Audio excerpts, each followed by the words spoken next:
लगता है गैस की कीमत बढ़ाने का फैसला नई सरकार ही करेगी। चुनाव आयोग की ओर से आम चुनाव समाप्त होने तक गैस की कीमतें बढ़ाने का मामला टालने का आदेश देने के बाद सरकार अब इस मामले पर कानूनी राय ले रही है। चुनाव आयोग के आदेश के बाद सरकार के पास ज्यादा विकल्प नहीं है, लेकिन फिर भी सरकार सॉलिसिटर जनरल या अटॉर्नी जनरल की राय लेगी।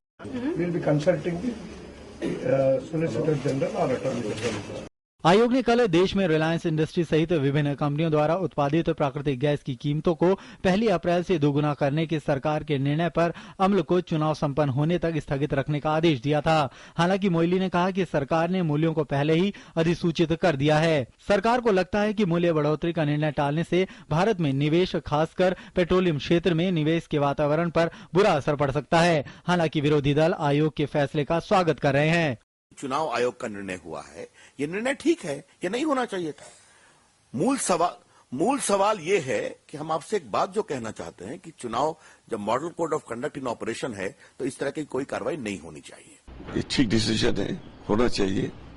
ये सरकार को सिद्धांत लेने का कोई अधिकार नहीं है। नया जो सरकार आएगा वो डिसीजन लेंगे। उसके पहले तो कोर्ट में जो केस चल रहा है उसके बारे में फैसला हो जाएगा। सब सोच विचार करके इलेक्शन कमीशन जो सिद्धांत लिया, ठीक सिद्धांत लिया। Yes, we salute the Election Commission for having taken this very salutary decision in public interest, which has saved the people of this country from a loss of 54,000 crores. आम आदमी party gas कीमतों में इजाफे का लंबे समय से विरोध कर रही है। केजरीवाल ने दिल्ली के सीएम रहने के दौरान मोइली और आरआईएल के प्रमुख मुकेश अंबानी पर कथित तौर पर गैस मूल्य दोगुना करने के षड्यंत्र के खिलाफ प्राथमिकी दर्ज करने का आदेश दिया था। अब केजरीवाल इसका क्रेडिट लेने की कोशिश कर रहे हैं। हालांकि सरकार के फैसले के पक्ष में दलील ये दी जा रही है कि फैसला रुकने से तेल गैस उत्पादन प्रभावित होगा तो सरकार पर सब्सिडी का बोझ बढ़ेगा। कांग्रेस का कहना है कि सरकार ने रंगराजन कमेटी की सिफारिश मानते हुए गैस की कीमतों में बढ़ोतरी का फैसला किया था। बात ये जो कह रहे हैं कि इससे महंगाई बढ़ जाएगी, ये सरासर गलत है।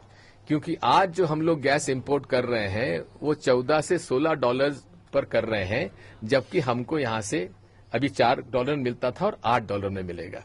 तो ये भी कोई हमने तय नहीं किया है। रंगराजन गवर्नर रहे हैं इस देश के, फाइनेंस सेक्रेटरी रहे हैं, और आज देश में सबसे ज्यादा अगर किसी इकोनॉमिस्ट की मान्यता है तो रंगराजन जी की है।